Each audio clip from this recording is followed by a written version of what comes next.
For fuck's sakes. Right, we're back once again. Thanks so much for everyone who's come over to us. It is very much, something new that we're attempting to work on at the moment.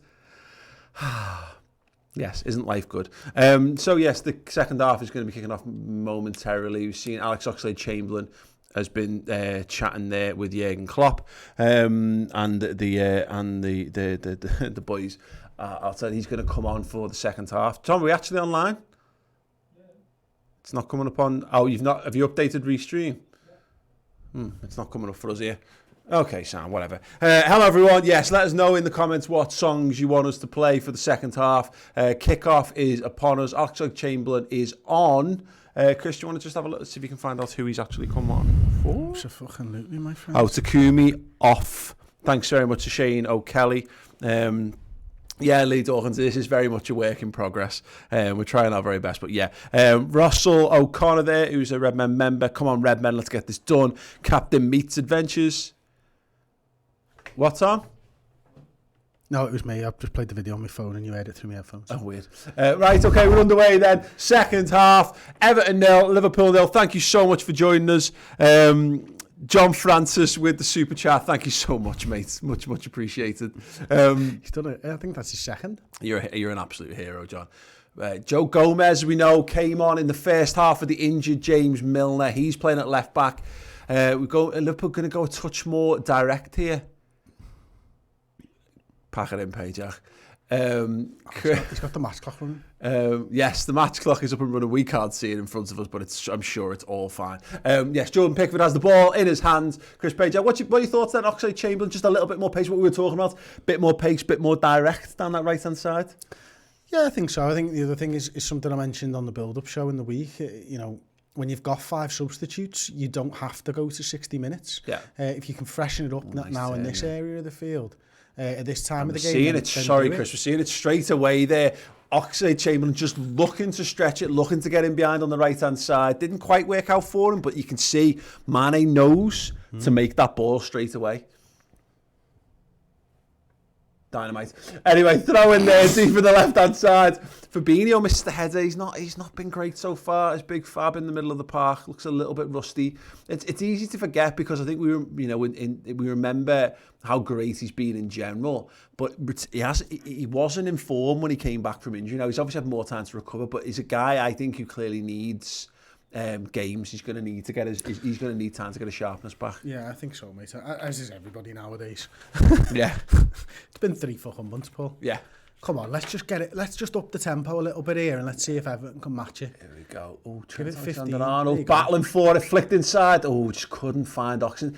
Trent's another good example of it, but it's funny. It's interesting because Trent is the second highest. Oh my God, that's like 9 fucking headers. He's done well for himself there.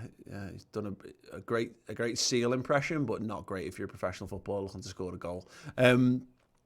Trent's second in the assist chart in the league, and it's interesting that Kevin De Bruyne was.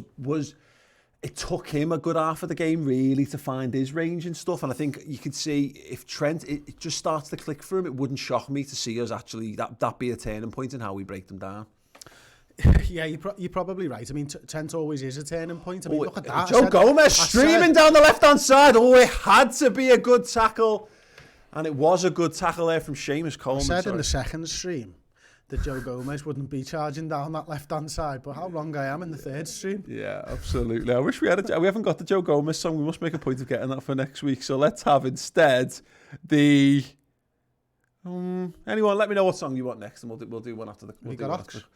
Have I got... No, we haven't got Ox either. Sigh! We'll remind Sigh to get Oxlade-Chamberlain. 14 headed goals so far this season. Woods 43 with the £5 super chat. Thank you. Bevy on me. Thanks for the stream. No, thank you very much for the super chat. Okay, anyway, corner floated in. Oh, Little Arms has flapped at it. It's cleared away. He's got unlucky. That could have gone anywhere. And Gordon, like a young man that he is, he's gotten a little bit overexcited and he's jizzed his pants there. It was interesting that it was a Hendo backing into Pickford just before that corner happened as well. Obviously, that's something that we'll maybe look to take advantage of during the second half. Nice in-swinger again. But Henderson standing on Jordan Pickford's toes, I'm sure. So, Thug Dad Goat has asked for it. Good little run there from Ox. Chamberlain just missing the touch there.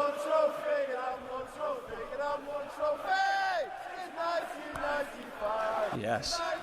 Yeah, keep your strong suggestions coming in. Drop a like on the video. It is a goal kick to Everton now. We're on 49 minutes and 20 seconds if those who haven't struggled with the match clock, which you shouldn't do. It should be spot on. But you know what? I'm just being cautious. It is an interesting tactic, that, Chris. We've not really seen that too much. You mentioned it in the first half. Having the centre half right in front of the goalkeeper, trying to take as much advantage of this. Ooh, and they pulled it back. Was that encroachment? Encroachment into the 18-yard box, maybe? Must have been. Again, and the goalkeeper's not actually putting the ball to one side. He's putting it dead central as well, isn't he? Which is, again, something a little bit interesting. And he's gone full Mignolet there, pushing them out. I do wonder whether that's confidence with him, you know. No, if Alison Becker does that, I trust that he's doing it because it's the best thing to do. Someone like Jordan Pickford. Oh, go on. You've got him there. Oh, Mane just shouldered off it there by Seamus Coleman. Has the referee pulled it back? Oh, he has. Seamus Coleman remonstrates there with the referee. He didn't think it was. Naby Keita over the ball. He looks back. And it's going to be taken by Gomez. Back to Virgil van Dijk. Who's calm as you like. Yeah, I've got that one. I definitely got that one. Have we done the Virgil song yet? I don't think so. Yeah. Here's John Matip. He's looking to get into his stride here. Trent. Henderson. Joe Matip. Oh, he's dropped the shoulder. Go on, Naby Keita flicked it in. Naby Lad! Oh my God, it has to be. Naby Lad. This was great football, Chris. Mate, absolutely sensational. I mean, it's such a shame that he has to take that first time but the footy's wicked, isn't it? Was it a chest from Bobby? Oh, yeah. My God. I'm not sure. Maybe another touch and carry it forward, but yeah, I'm not sure about that. Rather than mates needs another iPad on PC in front of him. Yeah, I reckon I could probably fit one more here if I really had to. Everton playing out. Seamus Coleman, Iwobi's dropped deep, which means he won't be an outlet on that right-hand side. They've gone back to the goalkeeper again. Pickford, big kick. Kind of undoes the point. That's what you want, though, isn't it? Exactly. This hasn't worked out for them so far. It hasn't cost them, but it also hasn't worked out for them yet. No, but the more they try it, I think the closer Liverpool are getting with that. So hopefully, the next time Pickford puts that ball in the back of the net. Fabinho, again, I've not been impressed with Fabinho. No. Just hasn't seemed to get a grip of the game. I don't think this is the game for him, Chris. I think we saw... play it back to Naby. Yeah, Naby Keita again. Slalom, lad. Naby Keita, striding forward. He loves just running with the ball. Here's Joe Gomez carrying it forward. He'll want it on his right foot. He has got it. Now he's got it to Mane, corner of the box. Jordan Henderson. Joe Gomez. You can see Gomez just obviously not his natural position there. The pass should have gone a bit earlier, but he just wasn't in position. Henderson, little flick round the corner. Mane, tangled. He's remonstrating. He's not going to get anything there. That's a shame. It's going to be a goal kick to Everton. Yes. Good to see Rhys Stewart using the emotes there in the comments. The Premier League trophy edging closer. We know that Liverpool need just 6 more points to see number 19 return to us. Did they give that a foul against fucking Mane? Maybe. Pickford caught out there. We should be targeting him more. I don't know what we could do, but he's such an obvious weakness in that side. Pickford. Yeah, I mean, shoot. That's going to fucking solve that issue, isn't it? But again, it comes back to it. We started the first half a little bit like this, and Everton have done a good job of dragging us down to their level almost. We need to put our foot on the ball, play the ball across the back line a little bit, 5 minutes, keep ball, get them a little bit frustrated and look to play our natural game. We've not done that yet this half. Our best opportunities have come when Everton have had the ball, and that's wrong for a Liverpool side who want possession, who want the ball. So that's what we need to do. And Joe Gomez doing a great job on that left. Little flick on Sadio Mane. He's got it under control. Flick on to Firmino. Coleman's looking to close him. It's going to be a corner. Pen? What? Well, he's given a goal kick. Good defending there from Coleman. Way that was a goal kick. So welcome aboard to Fidel Alexander, who's joined as a first team member on the Redmen memberships here on YouTube. Thank you very much, Fidel. You absolute superstar. Man, it's just deflected off him. Does it? Real shame. It's interesting, Steve O'Hare actually saying here, Steve O'Hare saying the goalkeeper routine is a stopgap until Ancelotti gets a keeper who does shit at the prospect of a 12-yard pass. Yeah, maybe that's it. You know, we had this with Mignolet. Virgil van Dijk. I mean, the ball there is not on, but, you know, fair play to him for trying it. Gomez, nice. Naby Keita, Firmino getting more and more involved in this, starting to pull the strings. Gomez fires it in. Oh, he's unlucky. He's going to go again. And it's cleared away. Liverpool have a throw in deep inside the Everton half here. Unknown again. With the super chat saying, can Arsenal avoid relegation next season? I would miss Robbie. Yeah, not something we're going to answer now as the game's on go, but please do leave your thoughts and prayers with the Arsenal Fan TV boys in the comments. And we've just seen a new member, Fidel Alexander, getting a little bit of Sadio Mane loving on the emotes there, which is great to see. It's a cracking little emote, that. Yeah, we love those ones. Chris did a great job on there. And welcome to Sparks127, who's one of our newest members, joined as a first teamer as well. Absolute superstar. Yeah, if you want to join as a member, you can do. Just click the button at the bottom or along if you're on the main channel page next to the subscribe, you just click the join button as well. And as mentioned, you will get access to the Final Word show. It's going to be 45 to 60 minutes on Monday, analysing this game in depth and detail, and you'll get that for the rest of the season, both the two of those shows a week. Yeah, Mo Salah continuing to warm up. A little bit of, you know, and again, I say it, we have not the ball enough, but even without the ball, pressure's building against Everton here. You know, they're not really doing too much with the ball other than clear it long. At this point, that's a great run from Ox and a cracking ball by Trent. Again, it's just keeping Everton. It's keeping Everton honest here. Just keeping them stressed. Is something we very much weren't doing in the first half. Now, I'm not saying it was on, but they're natural. They'll want to press on. Everton will have been reasonably happy with a 0-0. Carlo Ancelotti, you'd imagine, would want a little bit more from this, and it's just, I guess, designed to try and catch the odds. Oh, Henderson getting to the ball, cuts it back. Oh, it's just over the head of Mane, flicked away by Alex Iwobi. That was good football again. Jordan Henderson, back to what he was doing at the start of the first half, Chris, just looking to get into that channel. Yeah, absolutely. I think him and Ox look quite bright over on that right-hand side now, don't they? But again, the pressure's building, Paul, and it feels like if we can put our foot on the ball for just a few more minutes, maybe Everton will start to crack under said pressure. I wonder whether there's something here to taking Fabinho off for Salah. And then you bring... Nice. They'd shit themselves. You can put Ox into Ox and Hendo, keep Ox and Hendo in the midfield then, perhaps. Interesting. Yeah, why not? So you bring Salah on down that right-hand side. Obviously, they had the goal threat. It means Ox goes back to the attacking mid slot that we know is his best position for us. And again, Henderson to the 6 just gives us a little bit more. Just gives us more, basically. Absolutely. 2 more members as well. Fucking hell, John Hawkins, first teamer. Nissan Vasis, club captain. Jesus, well done, lads. Thank you very much. And Reece Stewart getting in on the Premier League trophy emotes. Gotta love that. Look at those ribbons. They're fucking red. They are indeed. Absolutely. Once again, splendid design work from the man, the legend alongside me. Virgil van Dijk getting up for this one. Then it's a corner to the Reds. Trent Alexander-Arnold is going to take this one. I don't like the out-swingers against Pickford. I just want them all to be in-swingers. But have we got a left-footer on the pitch? Meeting the head of Virgil van Dijk. No. There he is! Oh! Nearly called it. Oh, Virgil. Yeah, absolutely. Have we got Trent Alexander-Arnold? We've got Trent Alexander-Arnold. Jordan Pickford puts it down at the floor and rolls it out. Why did he just roll it to him, the fucking Pillet? I know, he's mad. Oh! They are not got on away there, haven't they? Coleman inside. He's quite good. Andre Gomez. I really like Andre Gomez. We bypassed him a few times. His lack of mobility in this half, but you don't want him on the ball because he has got such a great range pass. Oh, it's over to that's comfortably into the hands of Alisson Becker. Quickly bowled out Naby Keita. Wonder how long Naby Keita's got him in this game. We know he hasn't played a lot of football for us. In fact, he's played a shockingly little amount of football for us in the league this season in particular. Only 9. This is only his 10th appearance in the league for us so far. Is it, yeah? He's made the starting 11 at just 14% of the games available to us. Fucking hell. Yeah, that's mad.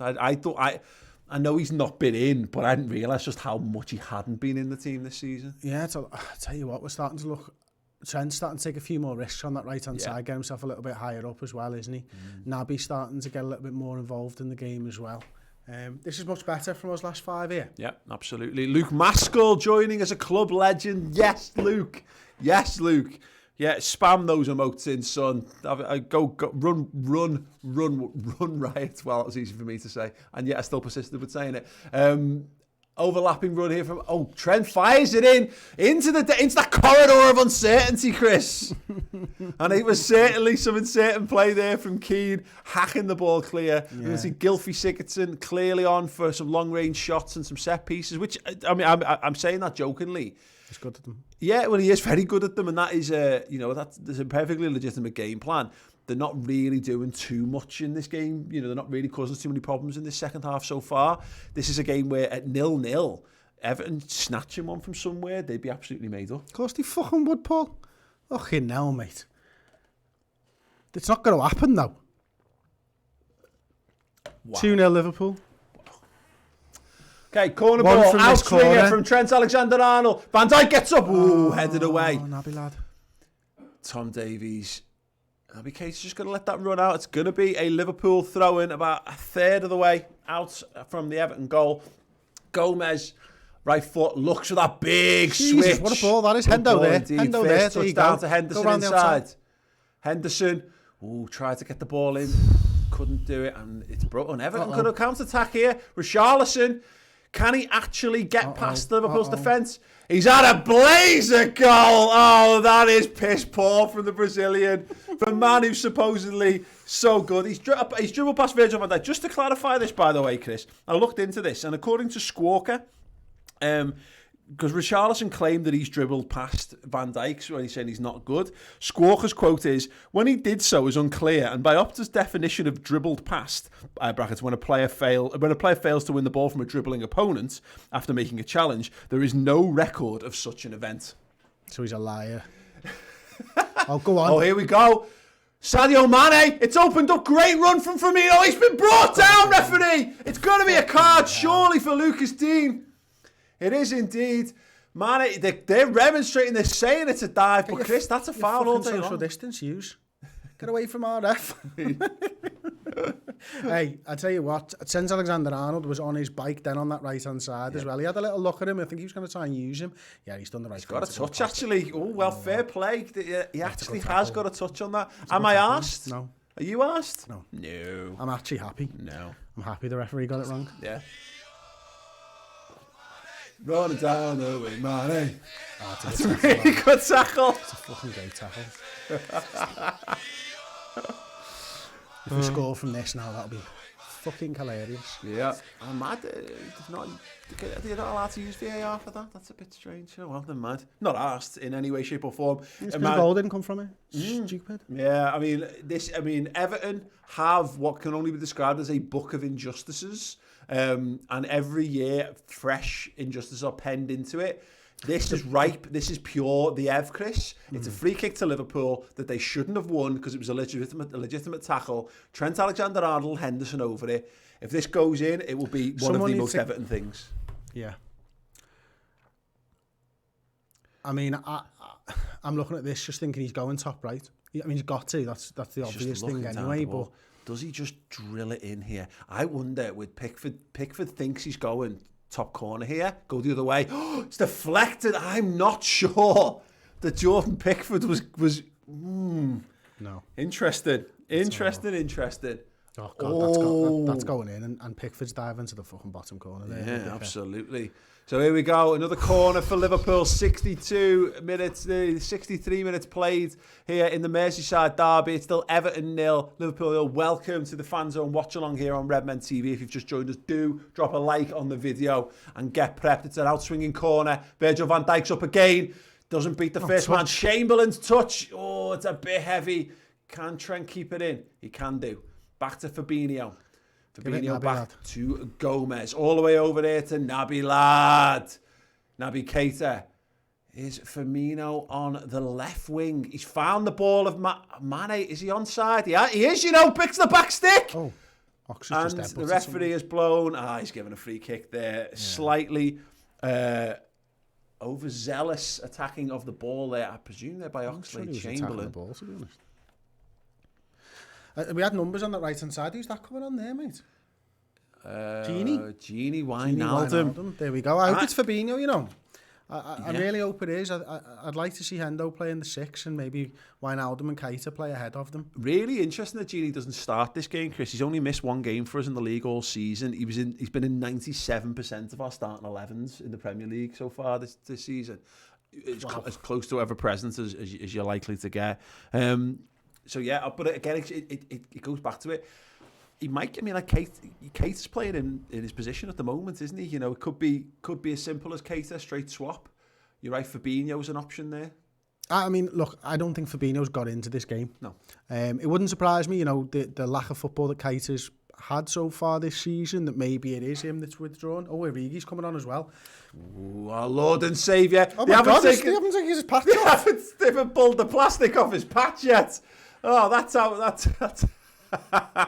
yeah, Naby Keita. Are they iron-ons? Yeah, absolutely.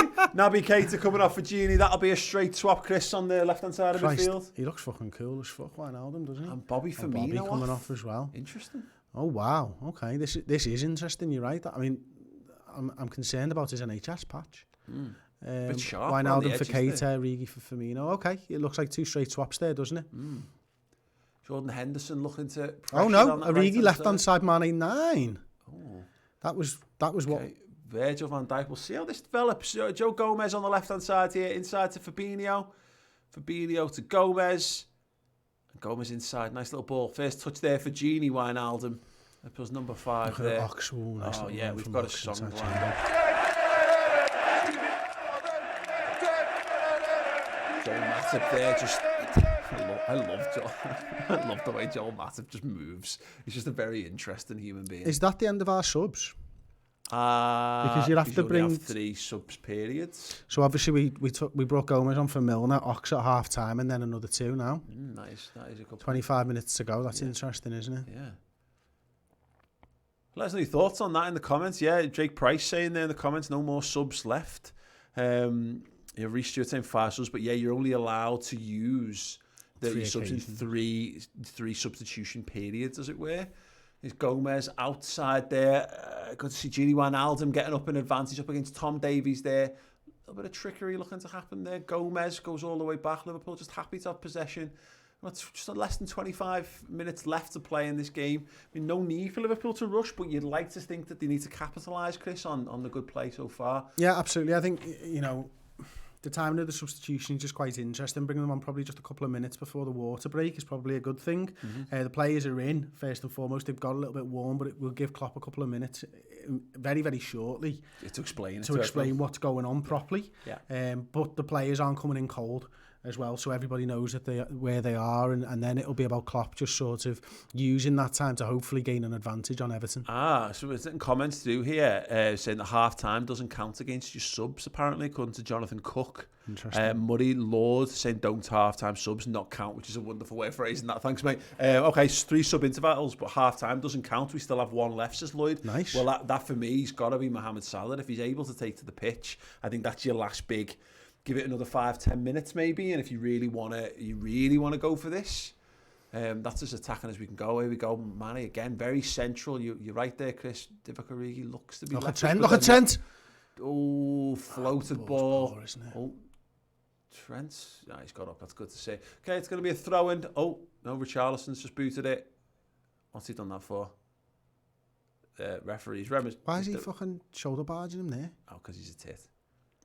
Water break. Pretty clear. Okay, yeah, we got the water break. What song do we want in the water break? Post Corleone. Oh, there we go. Post Corleone saying with a super chat, £2. Can we get Virgil's song? My word, sir. Of course we can. I'm never ever ignoring a super chat request for a song. It's as simple as that. Virgil van Dijk, have a little bit of this.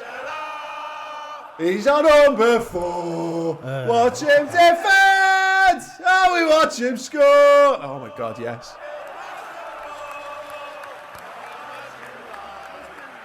I mean, you'd think Everton would just use more than the standard Photoshop filters on playing images. Got the cutout filter, isn't it? Yeah. You know what I mean? I mean, don't get me wrong, we use them all the fucking time. It's a smart effect, and to be honest, the thing that was meant to be on the front of this was very much done with the cutout filter as well. But yeah, so be it. It's fine. Look, it looks good. It's just enough that people think you don't have to pay license for the images. No, I've drawn this myself. Honestly, I've coloured this in myself. I've used a pen and paper and some crayons, and then I've scanned it in. So what are the songs we got? Oh, Campione. Right, we do have O Campione. We might have had to delete it because it was a Payjack special. Sorry, everyone. Yeah. Tom just laughing in my ear as well. Incredible. It was incredible. Okay, what else? Oh, first LA mode. Oh, go on, Ben. Look, well, Ben's done it. We've got LA. Let's throw LA in for Ben.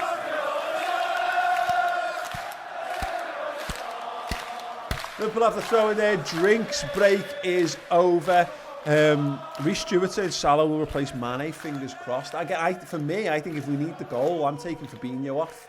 I'm putting Hendo back into the DM, putting Ox back into midfield, and then Salah from the right. Ooh, like that. Look at Trento. Here we go. Trent Alexander-Arnold on his bike. Class-stitch clearance there from Lucas Dean. We've really penned him back today. Really penned him back. Yeah, touch wood. So far. That continues to be the case. But Trent's now on his bike, isn't he? He's on that right-hand side and he's high up the pitch. And that's what we're looking to do. And it's the right move, isn't it? You know, Trent's our most creative player. I mean, you saw that first half when he played that lovely little feint ball into, was it Minamino, just inside the 18-yard box? I mean, you know, someone like Kevin De Bruyne plays that ball and he's fucking incredible. Trent's a right back there, isn't he? Yeah. He puts it out there for a throw, and the touch was he brought it down okay, but just a little bit heavy. It runs out.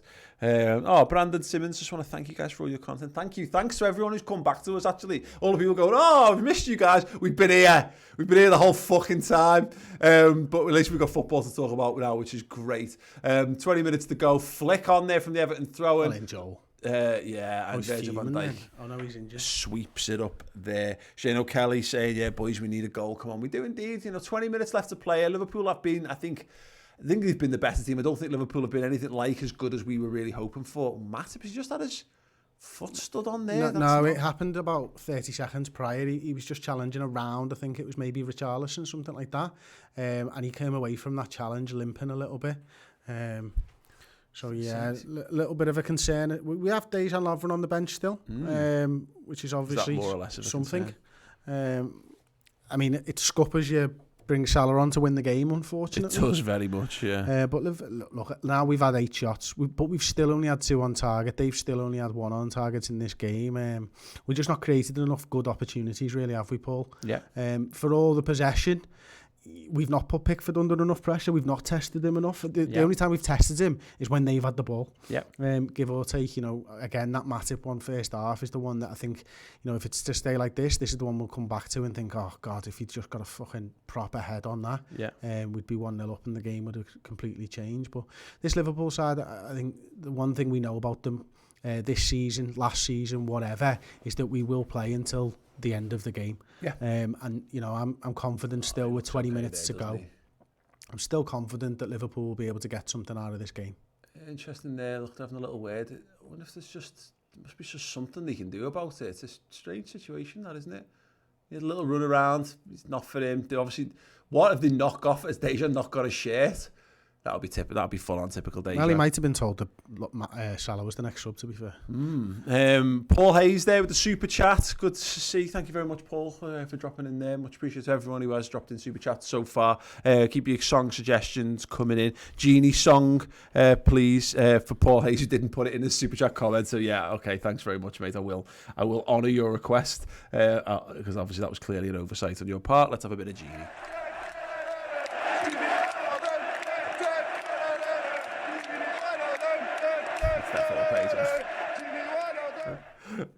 Amazing. It wasn't bad for me, that. Muad Al-Husni. This is the most boring Liverpool match ever. I don't know. The thing that's worth remembering about these games is that Liverpool draw a lot of games at Goodison Park, Chris. We haven't won one since 2016, was it? The Sadio Mane. Haven't scored there since then, mate. Yeah, absolutely. And that was like 90th minute. Actually, Chamberlain looking 2-0 to break that. in the last 2 seasons. Played the ball Park. Behind Joe Gomez. That's unfortunate. Gomez is going to have to start again a little bit here. Looking for that pass. He's whipped it into the box. Oh, that had Pickford disaster written all over it, but no. Yeah, so it does look Shane O'Kelly like Joel Matip is injured. That's a real shame. I noticed someone, apologies, I didn't actually catch the name before it flew off my screen, but saying, you know, a little concerned if Lovren has to play the rest of the season. Well, he won't because Joe Gomez is there, first and foremost. Yeah, true. I think he was joking also. Oh, Eric Forbes, new first teamer. Thank you very much, Eric. Yeah, welcome to the memberships. Appreciated. Yeah, you got access to a whole load of emotes, which, you know what, for the sake of it, I'll spam a couple of them in there so everyone can have a little Robbins look. says, I'd be happy for a draw now. I'm not. Liverpool. Why? It's 15 minutes left to play. It's balmy. Just sorry, because you can see there if you're Eric Forbes, and he was just joined the YouTube memberships. I've just put in the comments there all of the emotes that you've got access to on all of the membership tiers. Tier 2 and above also gets the final word show. 2 60-minute shows. Every time we do an analysis show of the Liverpool games, it's normally just on the redmentv.com, but you can get that now as part of your membership packs as well. So enjoy the emotes and enjoy the additional content for you guys. Boss, sorry, Chris. No, it's fine. I'm just looking at the front three, and now it's difficult to tell sometimes because obviously it's different phases of the game, but we've gone quite narrow there, and maybe that's with Trent going so high up on that right hand side. But you'll see there. Look at the three of them. That's a good ball. The three of them all within 25 yards of each other, which certainly wasn't the case first half. Everton doing well, defending in numbers well, though, aren't they? And you know, the front lads aren't really putting our lads under enough pressure for them. But their midfield and defence have been stoic at the moment, I suppose. Yeah, definitely. And you can see it was a good... Actually, it was probably one of the Fabinho's better balls in there. Just played it through the lines into the feet of Sadio Mane, and Sadio actually got himself into a little bit of trouble and ended up playing the ball behind Gomez. We've done that a couple of times, and that might be... Oh, fuck off. That could be just... It could be a poor pass. Or it could be something to do with, you know, not used to Gomez being in that. Maybe Gomez isn't quite in the right positions, you know, to receive the balls where he would normally be. Yeah, or they're trying to play it to his right foot because he's coming back anyway, so he may as well save my job. Here we go. Divock Origi. Oh, he could have pinged it into Mane's feet there. Henderson turns it round. Henderson, he's got a man on his back. He's got to be aware here. Here we go. Divock Origi takes under control back to Trent. Spins it out to Origi on that right-hand side. He's just got to get in the game a little bit, really. Not really been a great start for him. It's another example of that. But Liverpool maintain possession. Still Trent out to this right-hand side. We're going to drive forward here. Oxlade, great ball there. Come on, Gini. He's got to drive towards the 18-yard box. He finds the ball behind Joe Gomez once again. Just to his right foot. Gomez into Wijnaldum. Yeah, Liverpool just looking a little bit disjointed, really. And I think, again, as you say, Chris, credit to Everton for setting up. They're obviously looking to frustrate us here. Got a lot of men in their half, really. Wonder whether they've given up ambitions of trying to do anything other than hit a counter. The problem, I think, from Liverpool's point of view is, you know, we've got three lads up front, and as I say, they've gone quite narrow now, but we've got nothing in front of them. Yeah. You know, Fabinho, Wijnaldum, and Jordan Henderson, we need someone to pick up that number 10 position a little bit more because, you know, Bobby's not there to drop back. It's not Mane's game, is that number 9 role where he's dropping in. Origi's not going to do it either. So we need someone to be that link between midfield and attack. And right now, the only player on the pitch is Ox, who does that, but he's playing right fucking wing. We've seen a couple of Mane had a couple of little moments where he's offered for it, and we're just not. Whether again, people just need to trust a little bit more. We just need to be a shade braver in how we're doing things. Welcome aboard, Stephen Cavaney, who's joined as a first team member as well. Thank you very much, Stephen. There you go. What we need another song, I think. Come on, who wants? In fact, anyone want to put a song suggestion in? Let's have it. Shit. Oh, offside. Yeah. Oh, that's a good finish. Oh, Christ, that's a good finish. I mean, it's going to be. I guess it'll be checked by the VAR. Well, it shouldn't need to be because the ball didn't go in before the. Oh, it's miles off. He's miles offside. Absolutely fine. Oh, thank fuck for that. AG13 saying, why don't we put Fab at centre back, Hendo in the 6, Ox back to midfield, and Salah up top? There is that.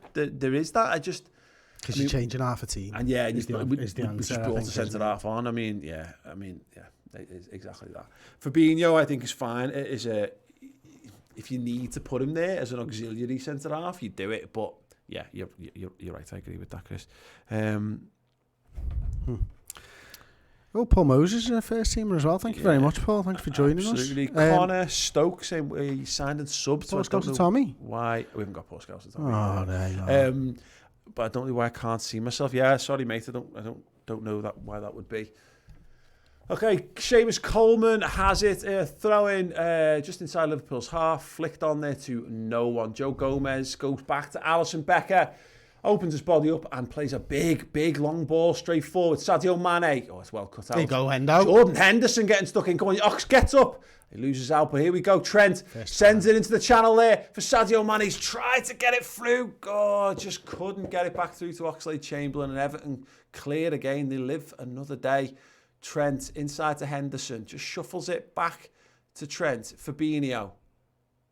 Gini Wijnaldum caught out there. No, the referee played on and we didn't want it. Yeah, misunderstanding there between Fabinho and Wijnaldum. Richarlison's got it on this left-hand side, just in the edge of the box. He plays it in. Oh, it's a save! It's Gomez got to get down!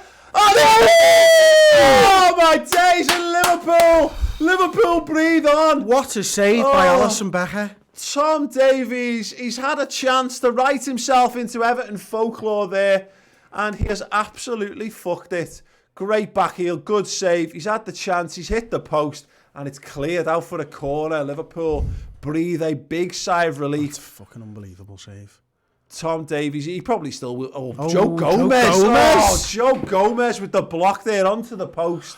Fantastic defending. Fuck me, a bush. Gini almost cost us there, didn't he? Gini for... Oh, my word. Chance. Dominic Calvert-Lewin. Full stretch diving header wide of the post. Everton are just causing us a couple of promising situations here against us here. He fucking loves a diving header, doesn't he, Calvert-Lewin? He loves diving. Sigurdsson goes back. I mean, this is something to be wary of. And I just wondered again, Fabinho in the midfield. He's just, for me, he's just not being up to speed on this. I tell you what, mate, can you put them in the place? Can you give them 1995? I know they can't hear, like, but it'll make me feel fucking better. Yeah, definitely. It's Fabinho giving away a free kick again.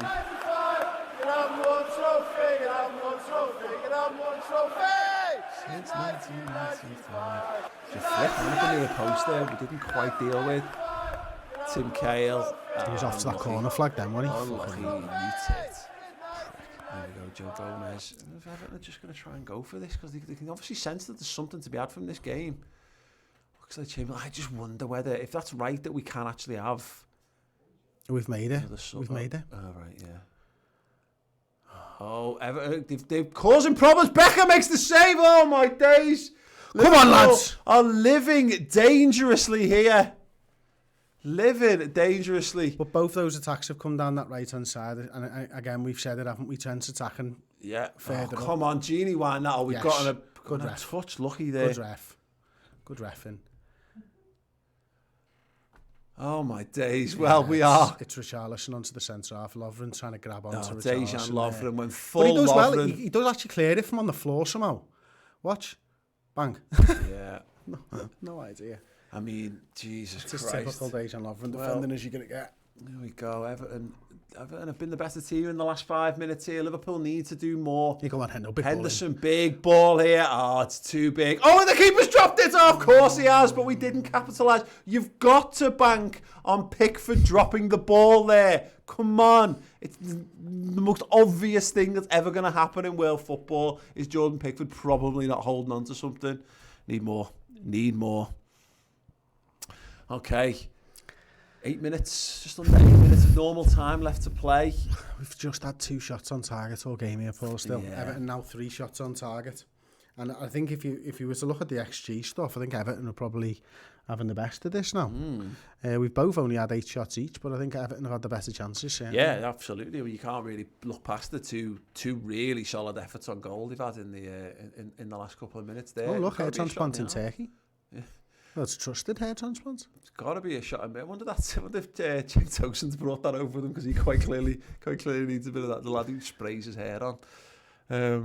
I'll be needing that in a couple of weeks, I reckon. Especially if we can fucking carry on playing like this. Yeah, if they want to sponsor the fan zone, then they can do by all means. Are they still fucking pushing him? Yes, Sparks 127. They're saying realistically it's an away derby game. Even 1 point is 1 point close to the title. Look, let's not talk about this. We've got 7 minutes plus stoppage time left to play. Probably a good 5-6 minutes. Yeah, mate. Well, yeah, you've got the water break, haven't you? Yeah, there's substitutions. Big ball from Virgil van Dijk. Matip's injury. We're going a bit too direct here, if I'm being honest. I've seen a few people saying this in the comments. Divock Origi just causing problems. He's gone a bit more central here. touch from Henderson. Trent first touch glides forward. Oh, good tackle, isn't it? I must admit, in terms of like the last-ditch defending, I think Everton have been really good with that so far. It's been those fine moments where if they've not gone to ground and not thrown the bodies on the line, we'd have been through. So I think they do deserve a modicum of credit there. Seamus Coleman again in the right-back position. He's looking up, looking for the pass. He's going to go back once against the fence. Everton will be pretty happy with this. I think they've had a couple of shots strong, even just shots across the bar. They've landed a couple of really strong blows on us here. They know that that's a possibility. Dejan Lovren could self-combust at any moment. Big ball over to the right-hand side. Gomez reads that well. Good first touch and back to the goalkeeper. Back to Gomez. Good. Liverpool need to get back on the front foot here. Yeah.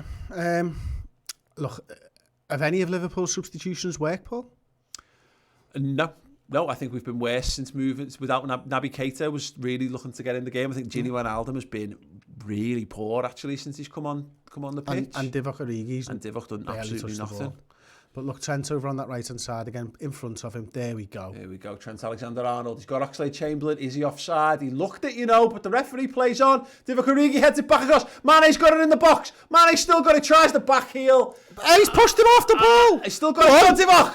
Divock gives away the free kick. Overzealous. Is he going to get a booking for that? That seems a little bit harsh, if I'm being honest.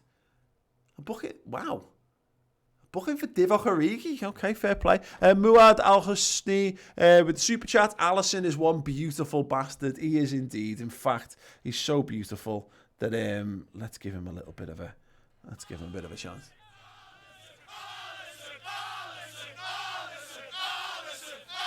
He is absolutely gorgeous. He's a wonderful goalkeeper as well. Yeah, 1-2 one-dimensional without Robbo. Says James Hoyle there in the comments. Yeah, that's a good point, that isn't it? We've not done well down that left hand side really. We're still using it though. I mean, we're still playing down that side, which is a credit to us sticking to our guns. But you're right, Joe Gomez. I think he's a decent right back. He's a brilliant centre half, but by a lot of it, he's just going to be a slightly worse left back. And given how much we use our fullbacks, Chris, look, it was always going to be. It was going to take our level down a bit. Yeah, it was. I think even Milner. As much as I love James Milner, there's a big drop off there, isn't there? And I think when Chamberlain picks it up, he's got it. Look for the volley. Trent Alexander-Arnold. First time cross blocked, corner ball to Liverpool. It says to me, right, that regardless of what happens between now and the end of the season, Liverpool need a left-footed left back in their fucking squad for when this happens. Because I love James Milner, I think he's a really fantastic player. But when you've got a right-footed left back playing, it just makes everything a little bit more obvious that we're going to come down that right-hand side to Trent. You need someone to keep them honest, and maybe we've got that player. Outswinger from Trent Alexander-Arnold. Virgil van Dijk's up. Lovren's up. Still Lovren battling for it. Everton hack it clear. It's going to be a throw-in for Liverpool on that left-hand side. Need more Everton making a substitution here. Bernard comes on. We mentioned not many people are Shaqiri size, but he very much is.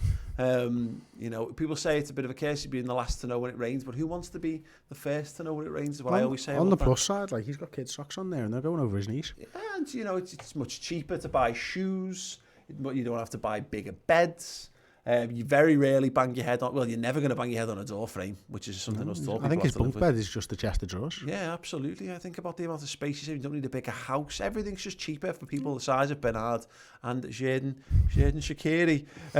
Right, so okay, we need to pump up. Lovren to get the winner, says Ashley Pascal. Go ahead, a big tower and Lovren header would do me nicely. Fabinho over there. I should say Fabinho again. How many men there are between us and the goal. Great little reverse ball. Jordan Henderson, he's got Trent on the overlap here. First touch, second touch. He's driven inside the box. He's overworked it, unfortunately. This is the thing. It's not sharp enough from Liverpool here. Look, I know if I was in the ground there, or if that was in Anfield, people would have been screaming, shoot at Hendo, and I actually think maybe that would have been the best option there. Yeah, definitely. Make Pickford do something. Yeah, just hit it his fucking body and see if you can catch it. Ball off the right side. This is better. With 2 men on him. Trent. It's a tough ask. Oh, see? so fast. Well done, Jordan. And you know what? Jordan Henderson, good game from him really today. Poofed clear from Tom Davies. Poofed clear? Hoofed clear from Tom Davies.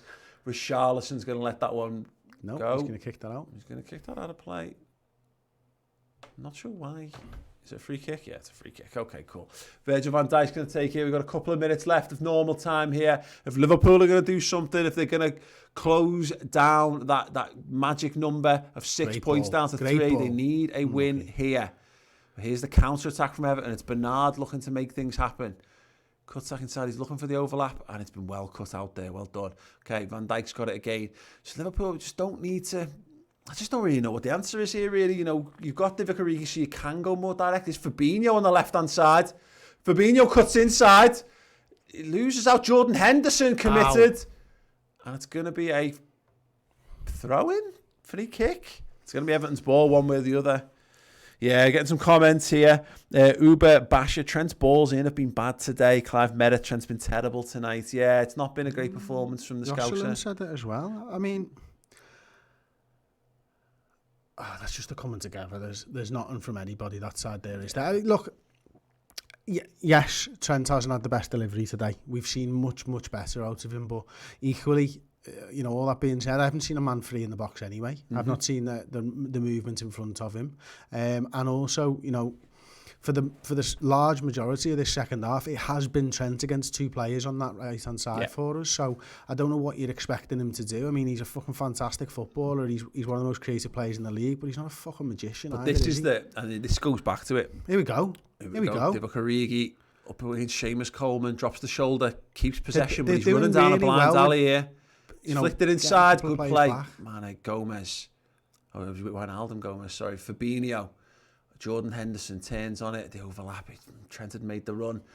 Lovren striding forward. He wants to be the hero of the day. Just 3 minutes at the time, Paul. Yeah, it's a strange one. A lot of substitutions. Oxlade-Chamberlain's caught out. Oh, there we go. Come on, Genie, show yourself. Well done, Genie. Wijnaldum's just starting to come into the game a little bit more. Oxlade-Chamberlain. There's no space through the middle, but he's made space. Oxlade-Chamberlain side to the ground by Richarlison, and is booted away. That's a hell of a run by That was exactly what this game needed. We needed to just do something a bit different, needed to go a little bit more direct through the middle. Players trusting themselves, backing themselves. You can see what danger Ox can cause, Chris, when he's through the middle of the pitch. Yeah, mate, he's a fantastic dribbler, and you know there was nothing ahead of him, and he had no choice there but to sort of slalom his way through. And what's interesting here is I think we've seen Trent had a couple of free kicks in this area. You know, the last one, what was it, 15, 20 minutes ago? The wall did well to head it over the bar, but ultimately he's had a sighter now. Yeah. And for all the comments that have come in and said that Trent has had a poor game, we're going to find out whether he's going to continue to have a poor game or whether he's going to win this game for Liverpool Football Club, because right now the narrative is being set. Oh God, Fabinho. Okay. Something very interesting happened. It's almost like the last minute of me talking was completely and utterly fucking pointless. No, I think Trent. I can't see anyone but Trent taking this one. Is he just going to... Oh, Fabinho's gone for it! Oh! Was it tipped over the bar by Pickford? No way he reached I'm astounded that if he has, that he's managed to get his hands up that high. Hendo got himself down then, didn't he? Oh, it's a good save. I mean, I'm not sure it's going in, which would be standard Pickford if he's tipped over something that was going over the bar. Was he allowed to use a stepladder? It's going to be a corner. We've got less than a minute of normal time to play. If it's going to be a Liverpool win, it's going to have to be now. Corner from Trent. Pickford punches it away. Whoa, the referee. What has he done there? How have we not just fucking shot the ball at goal? Oh, my And just let him do shit like that? Yeah. This is a real missed opportunity for Liverpool. I mean, it's one of those you can't argue against. You know, look, Liverpool don't win a lot of games at Goodison Park. Everton, obviously, I think Everton have set up really well here, Chris. I think they've defended resolutely when they've had to. But you're right, we've not looked to test the goalkeeper anywhere near enough. No, for me, I think this game falls down on the substitutions. I think they've hindered, not helped. I don't think certainly from about 79 minutes onwards, Everton started to create chance after chance. You know, there's a couple of minutes spell there where Calvert-Lewin nearly got one at the back stick, and Alisson makes a good save, and Davies nearly scores and stuff like that. But our substitutions didn't work, and I don't know whether that's down to the team, but also, you know, I think part of the plan for this game would have been to bring Salah on maybe 10-15 minutes to go, and that Matip injury is tough for us. Full-time whistle goes there. Liverpool will have to wait even longer for the elusive Premier League title. The 6 points that we need is now down to 5. Crystal Palace is up next for the mighty Reds. Manchester City looming. It's looking even more likely, like if Liverpool are going to win the league, they could have to do it at the Etihad Stadium. Wow. Let us know your thoughts on the game in the comment section underneath. We're going to be back in a few minutes. We're going to take a short break. We're going to be back. We're going to be looking at your comments. We're going to be doing the player ratings, and we're going to be doing the instant match reaction, all in this live stream, unless it crashes like it has done twice already today. But do stay tuned. Drop a like. If you want to become a member as well, please do. Yes, and yeah, we'll be back in a couple of minutes with all of the post-match reaction. Wow. What was that? Yeah, Robbo scuff crosses in all season. Not bad. You good? Yeah, I'm good. How are you? Excellent, man. We bang a few more headers in, win the league title. Sound fair? If you say so, but you know, we'll see how the season will.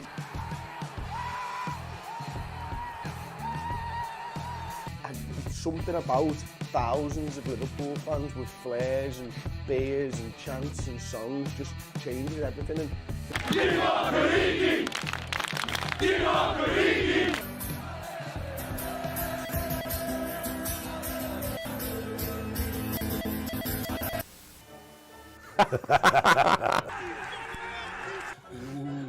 Kicking the receipt. Yeah. No fucking chance. So all the rest was very exciting. I'm down here, I can't get up. Did you get the footage of that? Yeah? it's 3-all. The tie, we're level in the tie. What's going on, boys? I'll think about that when the time comes. I've got a radical idea. Yeah.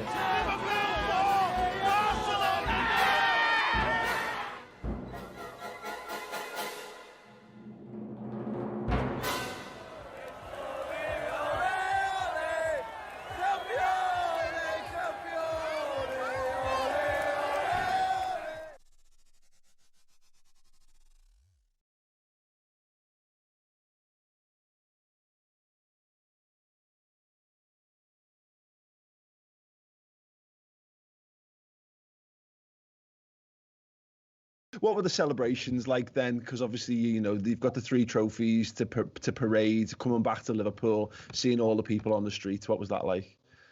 Yeah, it was amazing. I said to them, listen, why are we not celebrating? Wait, we do something. Yeah, and then we played on Saturday, Charlton away, beat them 3-0, qualified for Champions League. And then they said to me, hey, Marcus, tomorrow 10 o'clock we meet each other, because then we're driving with the bus in the city. You know, and I said, hey, come on, because in Germany, Bayern Munich, if you won a title, there were, don't understand me wrong, 30,000 people in front of you. So I come to Liverpool, and then someone said 1 million people on the street, and I was thinking, how good is this club? How good is this city? That's amazing. This was unbelievable. I never will forget this. There was. I can't describe this. This is a feeling. You can't pay for this, you know. This is not what you. I can buy a watch, you know. I can buy glasses, but this is what you can't buy. This is a feeling that was amazing.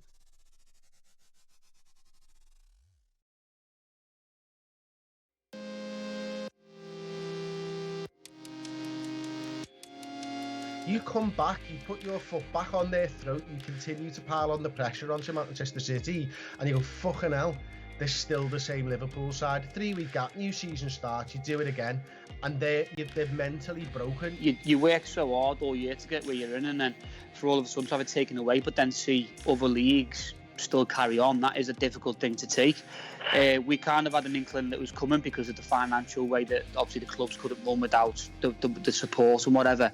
But for me, it's a bit of excitement as well. Like I said to you before, it's like just seeing football back on the TV. This empowerment now is a new empowerment. It's the voice of the player. It's the young players who have not had to be penalised before as such, with their voice being mentioned as they challenge the kind of societal issues that we have. You know, it's the bravery, it's the appreciation, it's the understanding of what certain individuals have to go through, you know. It's good to have two are probably the best, you know, Klopp's certainly the best manager or one of the top 2 managers in the world at the moment. And it's good to have 2 of the top managers, I would say, in Europe on Merseyside, you know, certainly from our perspective. It is the perfect time to play football again and to just have, you know, our lads out there on the pitch wrapping up this league title, to just give Scousers and Liverpool fans just something to cheer and be a little bit more upbeat about. It's back, baby! Premier League football, Liverpool, Everton, starting 11 prediction show. Oh, I can't wait for this bad boy. I'm telling you, we are going to go out there, we are going to steamroll Everton.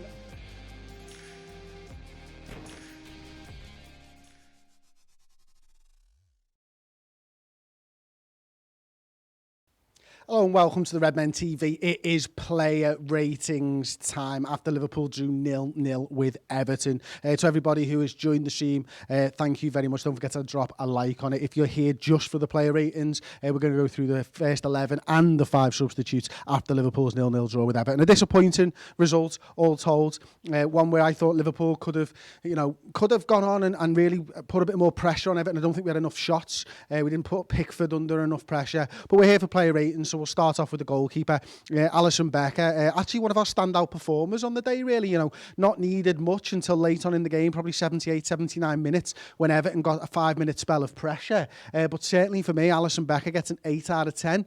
One really, really big save from Calvert-Lewin, a little flick around the corner there as well. Joe Gomez makes a great touch to send Tom Davies wide. But Alisson Becker, 8 out of 10. Don't forget to leave me your player ratings in the comment section below. I'm going to go through some of the YouTube comments and stuff very, very shortly. But Alisson, 8 out of 10. We'll start with James Milner. He started the game at left back. Good first 5-10 minutes, something like that. Quite a good couple of quick throw-ins, I suppose. We really stand out, and hopefully it's not. It was just a precaution that we took James Milner off. Obviously, with Andy Robertson not starting this game, we needed big things from James Milner. I think it's really hindered our game plan having to take him off after 19 minutes. So I'm going to give James Milner a 6 out of 10, and then obviously Joe Gomez is the player who comes on for Dejan Lovren, and Joe Gomez. A decent performance from him playing left back. It's not a position he's played for a very long time, but the one difference that I saw anyway, that I felt with Joe Gomez playing left centre half, left back even since the last time I saw it, is he was willing to get forwards. He was willing to get forward and provide an outlet. Lads, if you could stop talking in my ear, that'd be fantastic. So Joe Gomez, obviously, I'm going to give him a 7 out of 10 because he kept on trying and he kept going. And it's a position that's slightly unfamiliar to him. Virgil van Dijk didn't have too much to do. It actually wasn't Richarlison who went up against Virgil van Dijk. It tended to be Calvert-Lewin. Probably a 6 out of 10, 7 out of 10 maybe for Virgil. I'll go 7 out of 10. Joel Matip, again, another player who's unfortunate. He goes off with an injury, but he had a good solid game. Again, probably maybe a 6 or a 7 out of 10 for Joel Matip. Dejan Lovren comes in for for Joel Matip later on in the game. And Dejan Lovren, I would say, didn't do anything wrong, really. He got beaten by Richarlison once, but did manage to recover after an Alisson save. Maybe a 6 out of 10 for him. Trent Alexander-Arnold, I'm going to give Trent a 6 out of 10. He was the guy who was going to light it up for us today. If anything was going to happen, it was going to be Trent Alexander-Arnold. But as we discussed during the game, Trent's delivery wasn't really on point today. A little bit of ring rust maybe for Trent Alexander-Arnold, but also we didn't have that much support over on that right-hand side. We started to see a lot in the first half where Jordan Henderson was out there and they were looking for the overlap, but ultimately Trent Alexander-Arnold was left a little bit isolated the further he got forward when we made our substitutions. And unfortunately, one of his poorer performances of the season for Alexander-Arnold, so 6 out of 10 for him. Fabinho, I thought he had a really poor game, all told. I think, you know, he has a shot that's saved well by Pickford from a free kick in probably the 90th minute or so, give or take. But other than that, I didn't feel like he got his foot on the ball. I didn't feel like he was linking play between the defence and the attack, or the defence and the other midfielders often enough. He felt like he was firefighting, certainly in that first half. He got himself into a little bit of trouble with a couple of nasty tackles and stuff like that early on. But yeah, maybe probably a 5 out of 10 for Fabinho. If there was one player I was really disappointed with, it was him. I thought Naby Keita was one of the bright sparks for Liverpool. And I thought Naby lad looked really good, actually, and I was a little bit disappointed to see him go off. Maybe it was a fitness thing rather than a performance thing. That's the only thing I can think of, because I think Naby was maybe one of our players of the match. You know, we saw what he's about. We saw when he gets that ball at his feet, he likes to take that run on. He's looking for nice passes, and he's looking to link up play with the attackers in front of him. Jordan Henderson, again, one of our better players on the day. Probably a 7 out of 10 for Jordan Henderson. I think, you know, he looked good when he was getting into this area of the field here. First half, as I mentioned, alongside Trent Alexander-Arnold, and probably the back end of the first half, he started to drop deep, he started to put his foot on the ball, and he started to look to play others in, and that's when Liverpool looked at the best. And I was a little bit disappointed, actually, that Jordan Henderson never ended up sort of in this position here, because I thought maybe if Liverpool were brave enough to do that, we'd have a little bit more out of the game. Obviously, at half-time, the substitution was made. I think it was Naby Keita for Oxlade-Chamberlain. It's hard to keep up with so many substitutes. I can never normally keep up with just 3. Never mind fucking 5 substitutes. But Oxlade-Chamberlain came on. Actually, he came on the right-hand side for Minamino, didn't he? No. What? He came on at half-time for Minamino, was it? Yeah. So, look, I'll get to Minamino first, because it's unfair not to give him a rating, because he did play half of football. And he looked bright. He looked really bright, to be honest with you. And again, you know, it was him, it was Firmino, and Trent was playing passes into him. And he plays that role slightly differently to Mo Salah. We know that, we talked about that. But again, he looked bright, and so did Keita. And I was a little bit disappointed that both of those players went off, actually. You know, maybe it's tough, isn't it? Because you don't know what the fitness levels are like, and Jürgen obviously does, but I think Minamino probably had a 7 out of 10 performance, which is better than some of the other players around him. I think Sadio Mane, although he goes on and plays the full 95 plus minutes or whatever it was, didn't really have many bright moments during the game. I think he was there, he was consistent throughout. Maybe a 7 out of 10 performance for him, and Bobby Firmino probably a 7 out of 10 performance from him as well.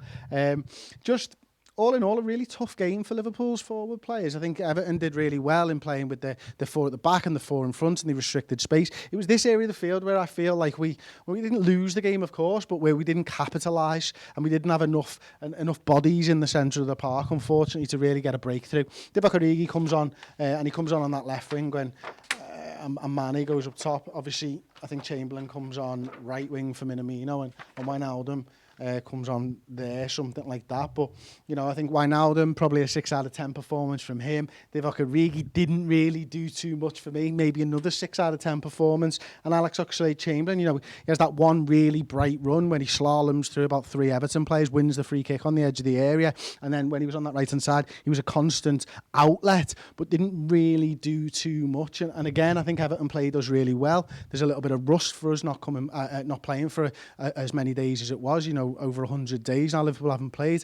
I felt like we should have played with a little bit more confidence, a little bit more bravery, but equally we weren't going to let Everton win the game. And a draw away at Goodison Park, even without the fans, is about standard for Liverpool over the last 3 years. I think that's 3 0-0 draws on the bounce with Everton. You know, they probably had the better of us. They had the better chances to win that game, certainly towards the end. An even game, a draw seems like a fair result. Leave me your thoughts in the comment section, of course.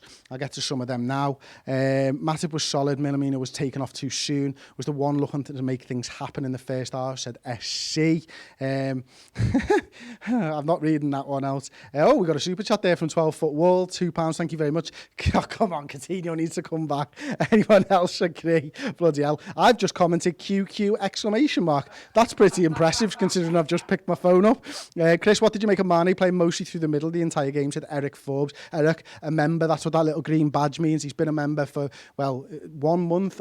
Once you pass that 1 month, you get a different badge, which is pretty cool. But you've got a green badge at the moment, Eric. And I thought Mane played left-hand side for most of the game. And it wasn't until Firmino went off, I think, that Mane went through the centre. I don't remember him doing anything from the centre of the park. Is that fair to say? Does anybody remember him doing anything from the centre? He challenged for a couple of headers, but that was about all. So, yeah, not a great performance from him as that number 9. Breaking a low block is a real issue for us, says Mark Mayers. And certainly since the restart, it's been a little bit of an issue for us, but that has only been 1 game. Before that, we've been playing low blocks every single week. I'm not ready to throw the baby out with the bathwater. This is a fantastic fucking Liverpool side. We know that. It's exceptional circumstances, just as it was for Everton. Fair play. But Liverpool will be better for having that game of football. Liverpool did not lose the game. Liverpool is still going to win the Premier League this season. That's what we need to remember. So, what's the deal now that I am ending this part of the show? Am I going to hand it over to Paul? We're going to a trailer. Thank you very much. Quick ad break, and then we'll have Paul Machin with your reactions. Red mentions. Wow. What was that? What was scuff crosses in all season? Not bad. You good? Yeah, I'm good. How are you? Excellent, man. You bang a few more headers in, win the league title, sound fair? If you say so, but you know, we'll see how the season will.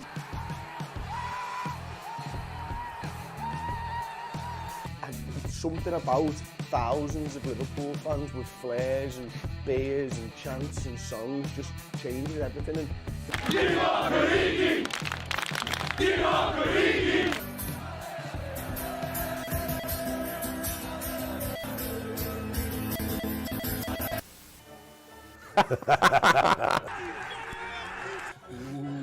Kicking the receipt? Yeah. No fucking chance. So all the rest was very exciting. I'm down here, I can't get up. Did you get the footage of that? Yeah? it's 3-all. The tie, we're level in the tie. What's going on, boys? I'll think about that when the time comes. I've got a radical idea. Yeah.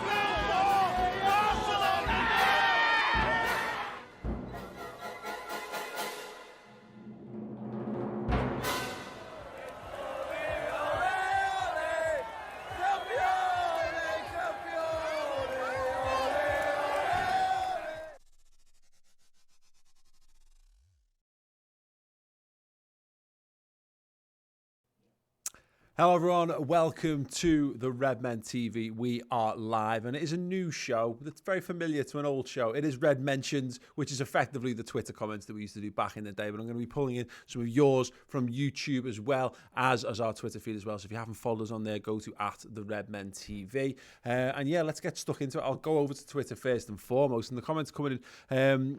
There's a lot of negativity around it, which I understand, of course, but Michael Flatman at Mick Flat saying timid going forward without pace. And it's interesting because it's something Chris and I discussed during the live stream, during the game itself, that Minamino was bright in the first half, but without Salah is just such a direct player.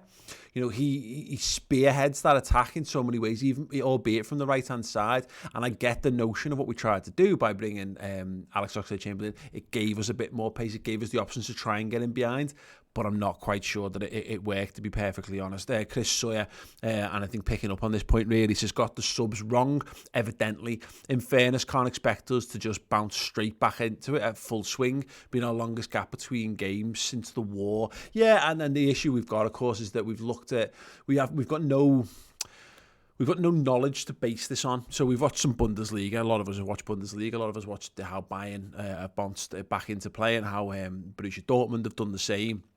And then obviously we've seen Manchester City take on Arsenal. And in some regards, you know, Arsenal on paper, are they a better team than Everton? They're higher in the league than Everton, certainly. But are they? I think someone like Everton at Goodison Park, having Carlo Ancelotti in charge as well, who he knows what that game means, and he knew that it was important for Everton to just not to lose that first and foremost. And I'm not trying to be disrespectful to Everton, because I actually think, you know, on the balance of it, they probably deserve to win the game. But yeah, I think that our expectation was Liverpool will come in and keep firing, because we've seen City do it and we've seen Bayern Munich do it, etc., etc. But you're right, I think maybe a combination of the substitutions, but moreover, the substitutions caused by the injuries didn't really play into Liverpool's hand, most certainly.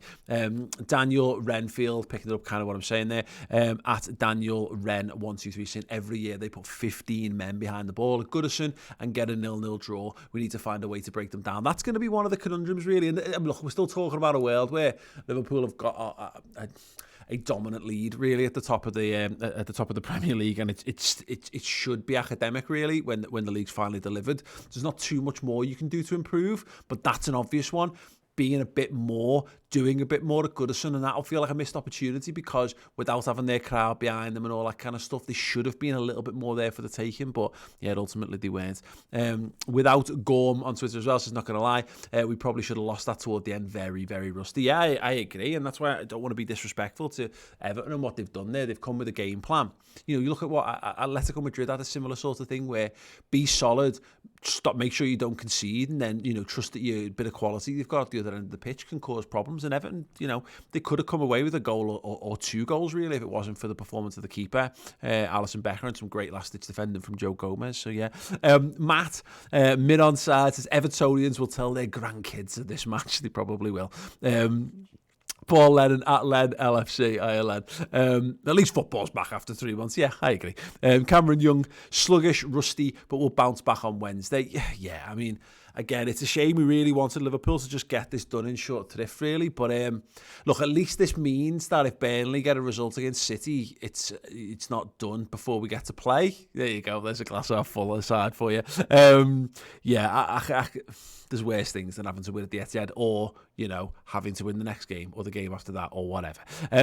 Adrian Bork says that's the worst game of football in years. Klopp got the team wrong and subs terribly wrong.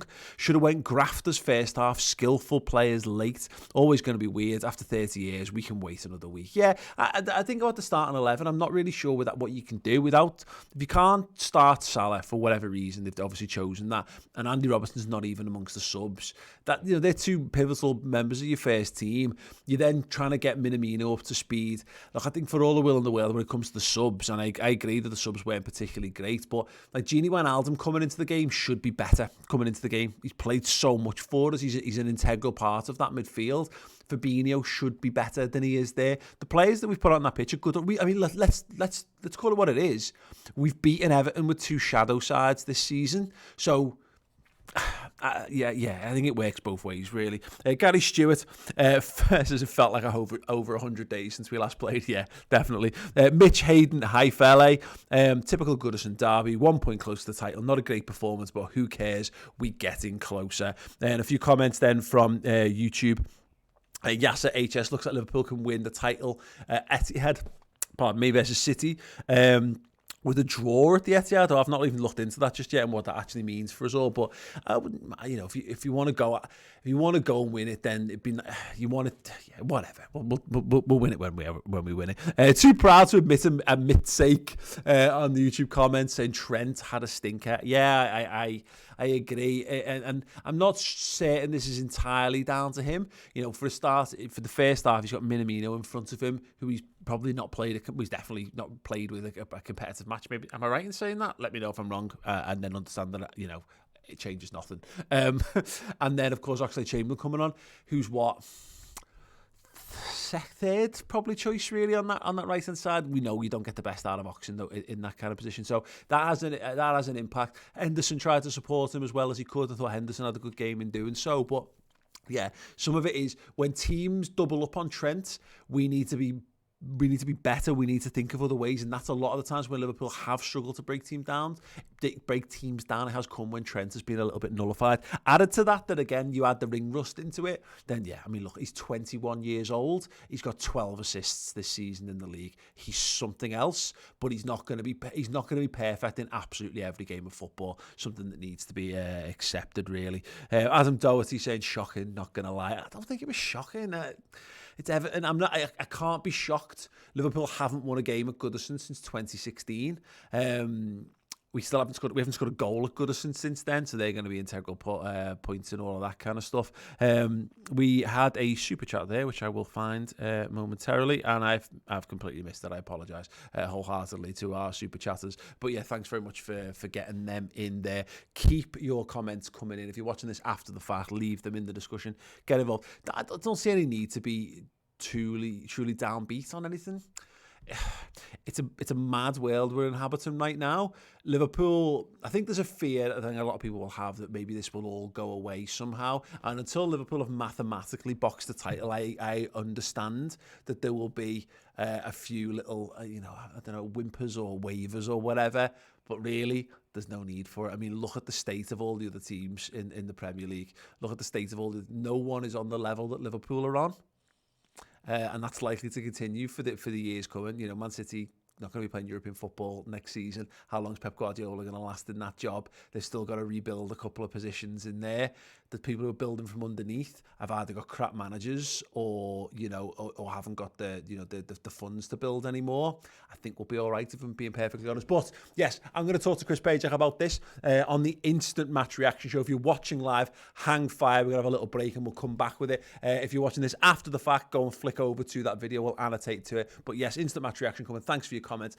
Drop a like. And if you want more, by the way, if you want the Final Word Show where we analyse this for 60 minutes, you can either join YouTube memberships where the Final Word Show will be on Monday afternoon, or you can go to the redmentv.com, get the Final Word, get full access to our full archive of incredible content, including interviews with Jurgen Klopp, Oxlade-Chamberlain, Henderson, Lucas Leiva, Marcus Pavel, Jimmy Traore. There's a whole host of them. It's amazing. It's brilliant content we put out there in video and in podcast form. And other than that, I will see you there. I will lastly super chat. Ryan Ford, I am working on another book this year. Hopefully it's got another happy ending. See you all soon.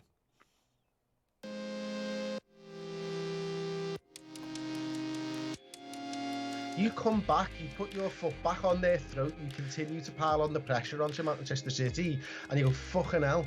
They're still the same Liverpool side. 3-week gap, new season starts, you do it again, and they're mentally broken. You work so hard all year to get where you're in, and then for all of a sudden to have it taken away, but then see other leagues still carry on. That is a difficult thing to take. We kind of had an inkling that was coming because of the financial way that obviously the clubs couldn't run without the support and whatever. But for me, it's a bit of excitement as well. Like I said to you before, it's like just seeing football back on the TV. This empowerment now is a new empowerment. It's the voice of the player. It's the young players who have not had to be penalised before as such, with their voice being mentioned as they challenge the kind of societal issues that we have. You know, it's the bravery, it's the appreciation, it's the understanding of what certain individuals have to go through, you know.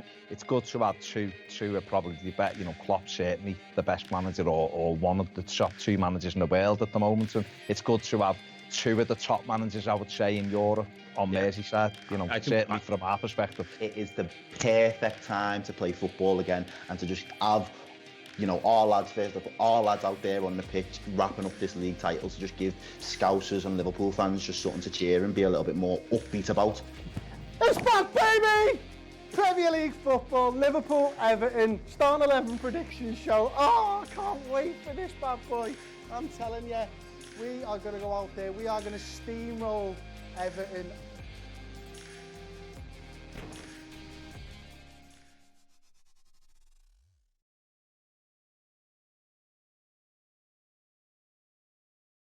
Hello everybody, it is the Instant Match Reaction Show. I am your host Paul Machin. I'm joined by Chris Pajak. We've just done the first fan zone commentary here on the channel. If you've been with us on the live stream the whole time, you're absolute absolute heroes. Thank you so much. We made it difficult for them. What? We made it difficult for them. We had them jumping all over the place, jumping through hoops. Just wanted to check if people were paying attention, Chris. 3 different streams we had to set up for various technical issues, so thank you if you stuck the whole thing out.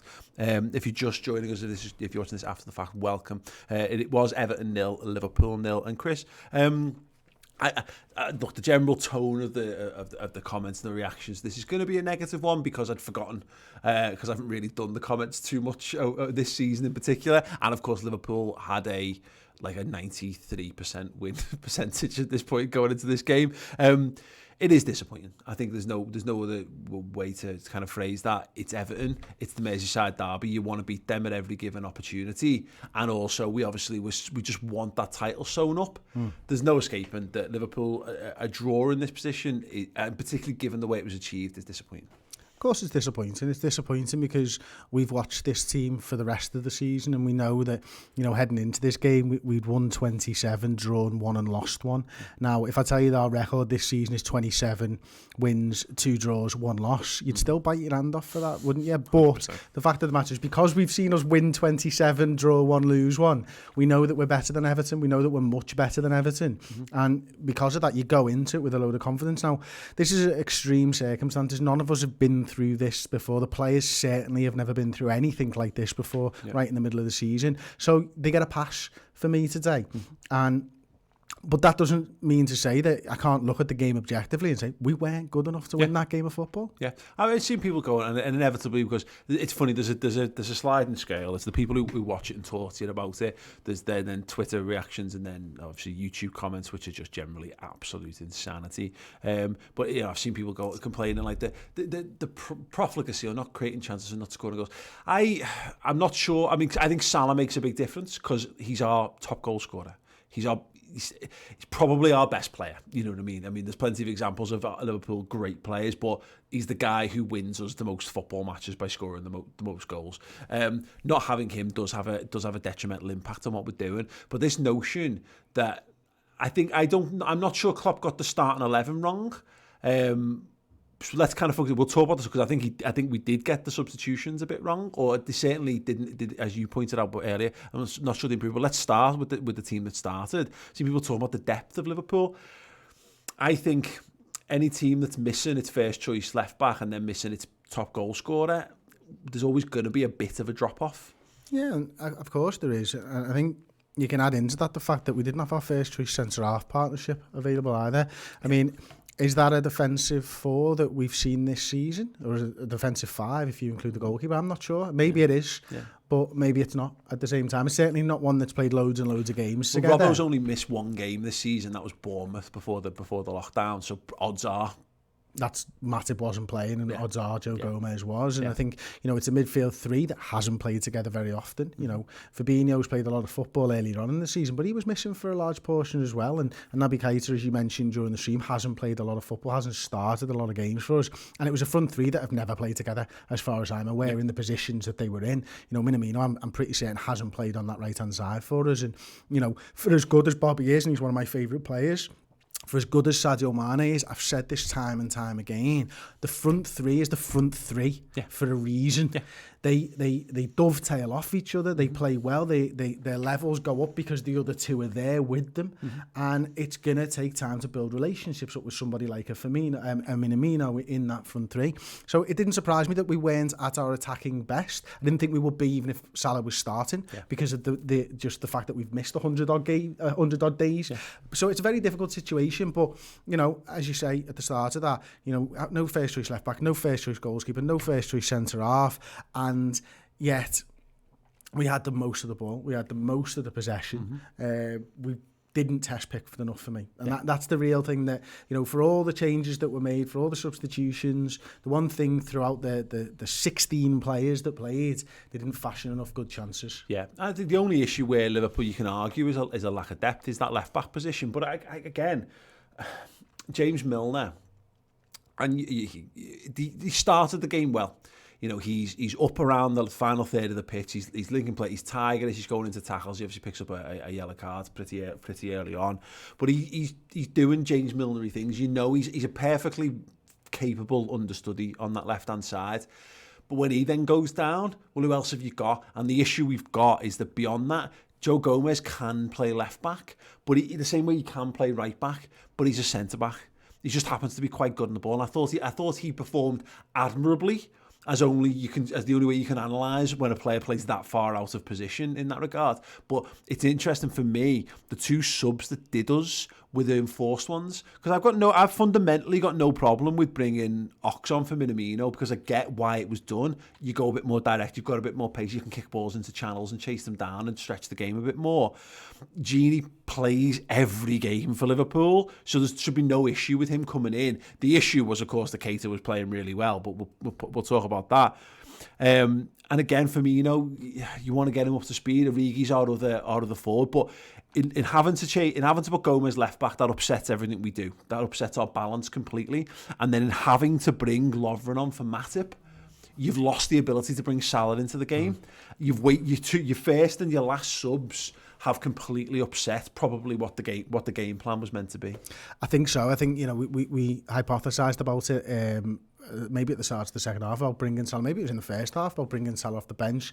I mentioned the Adama Traore substitute for Wolves yesterday, and how that had an effect on the game. And I think Liverpool were probably planning something like that. Now, 2 injuries in the game, it's disappointing, but we know we've seen a lot of injuries picked up over this first few games of football and the restart, because they haven't had the pre-season that these players need to get up to the level of Premier League football.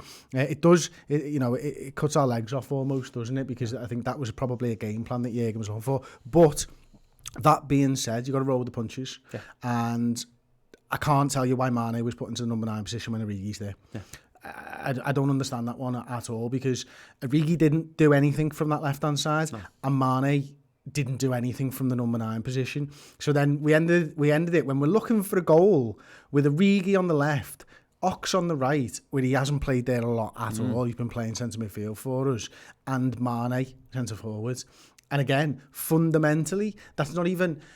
I'm not saying they go out there and they have to try and be the front 3 light or whatever, but that's not how Liverpool play football. So you're now asking a team that's chock full of players playing out of position to go and break down what was essentially a really solid two banks of 4 from Everton. Yeah, it's easy for us to throw the banter around, and we have and we will, and it's great fun to laugh at Everton, and it has been for a very, very, very long time. There's probably a number of people watching and listening to this who weren't even alive.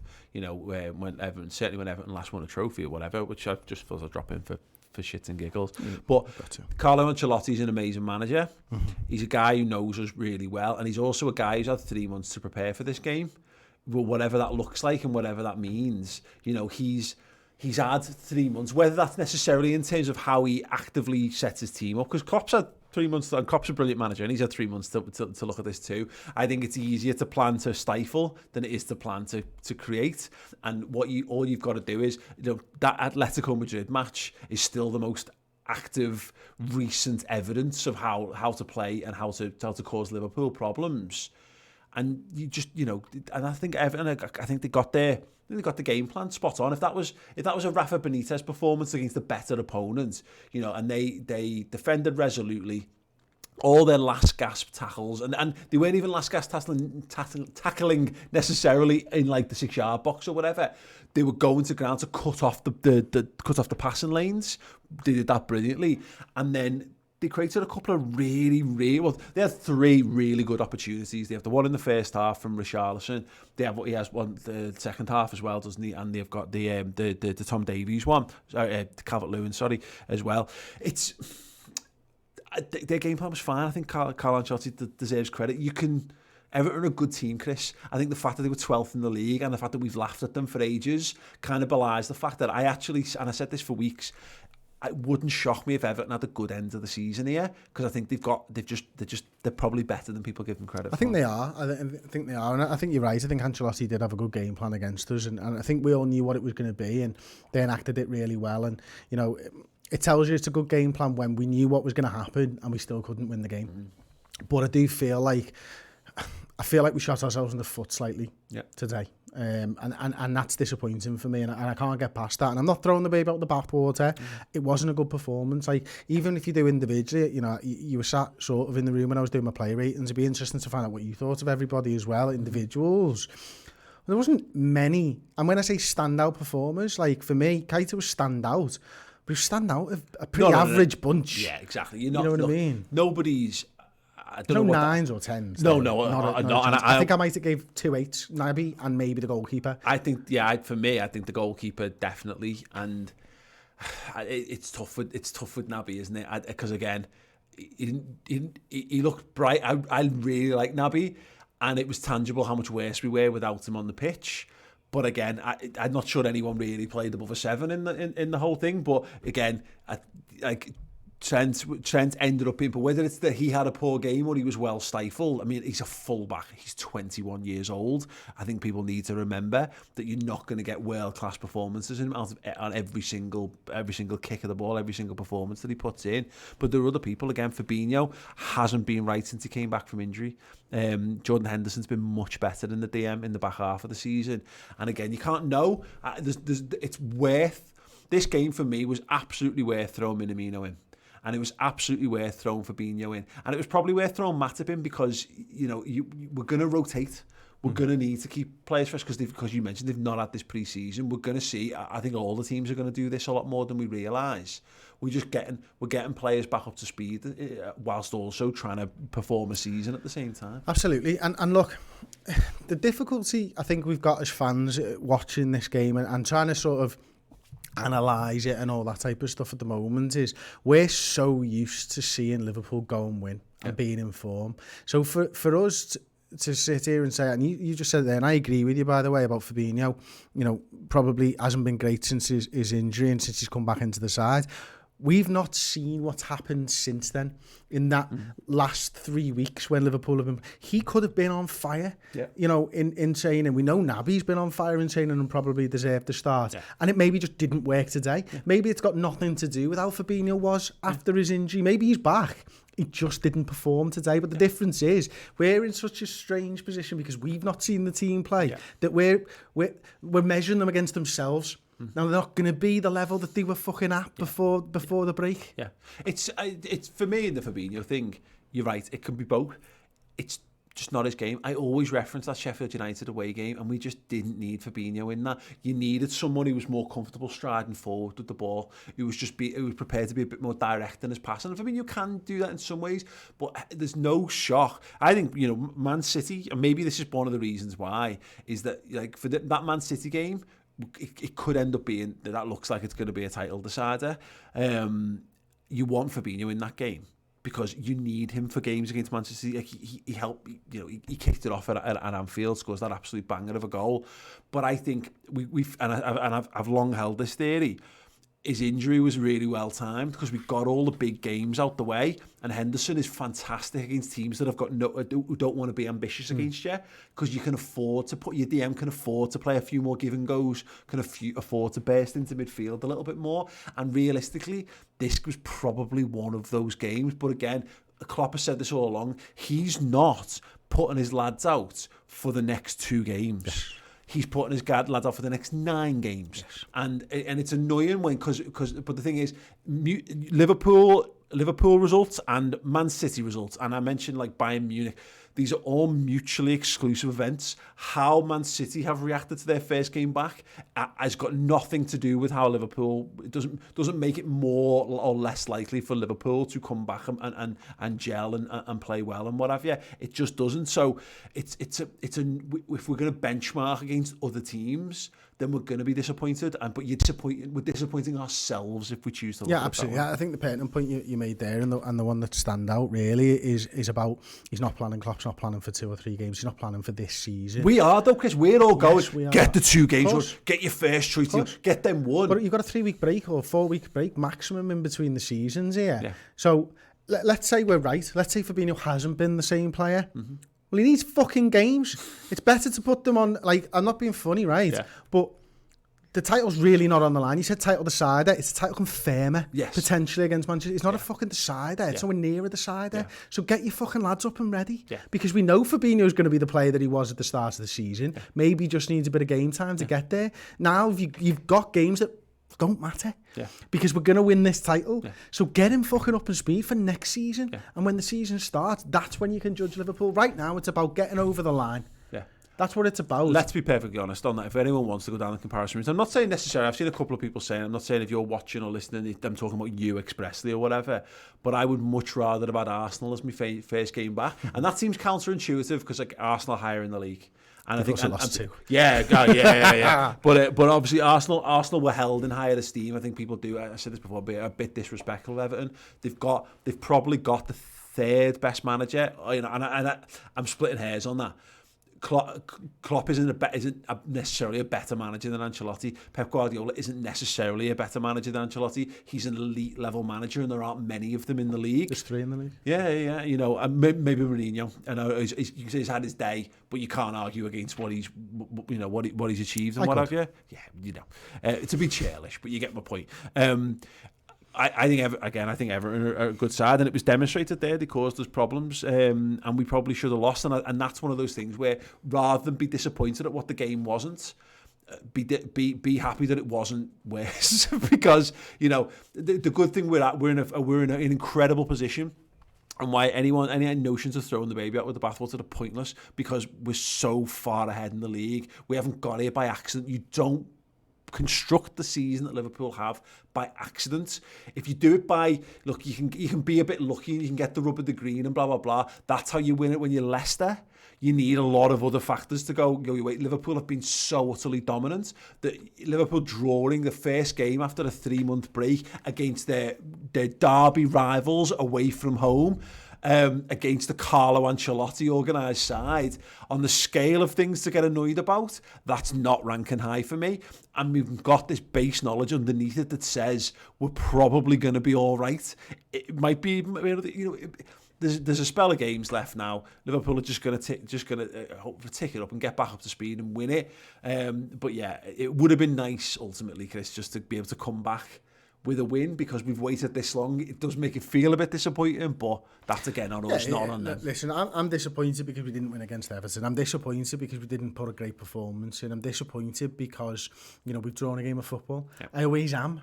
But when you step back and you look at what we've gone through and what the lads have done so far this season, you can't be disappointed. It doesn't in any way, shape or form taint what the lads have put in so far, and it won't do. No. The fact is, we didn't get beat. Yeah, that's another good thing, and Alisson's been brilliant again in that. We didn't have our first team out, and we didn't get beat away at Everton. You know, we've played our first team away at Everton the last 2 seasons and drawn fucking 0-0 with them. So you know what? Listen, I can take it on the chin. They had a good performance, Everton. Yeah, they've got a good manager. They've got good players. You're right. They're not the 12th best team in this league. They're probably a little bit higher than that. But Liverpool are the best team in this league, and we will go on to win the league. By an absolute mile. Thank you very much for checking out the instant match reaction. If you're watching live, you're amazing. Drop a like right now. You can join up for memberships. We're going to be doing a full final word show. For those of you new to the concept, it's 45 to 60 minutes, always near 60 minutes, after every single game, analysing the game with a full panel of people. Normally it's done in the room. We're going to be doing this one with a wider spell of people as well. It's always good fun. Always good to kind of chat through things in a bit more depth and detail, having had time to digest what the match has been and the fallout and all that kind of thing. But you can now get that if you subscribe. If you subscribe to the redmentv.com, you get it. You get all of our additional content. That's all the back catalogue. Loads of great interviews with Liverpool players past and present. And we've got like the Reds News Roundup. There's the Around the League show. There's loads and loads and loads of brilliant stuff. But if you just want the final word show, you can join up on YouTube memberships.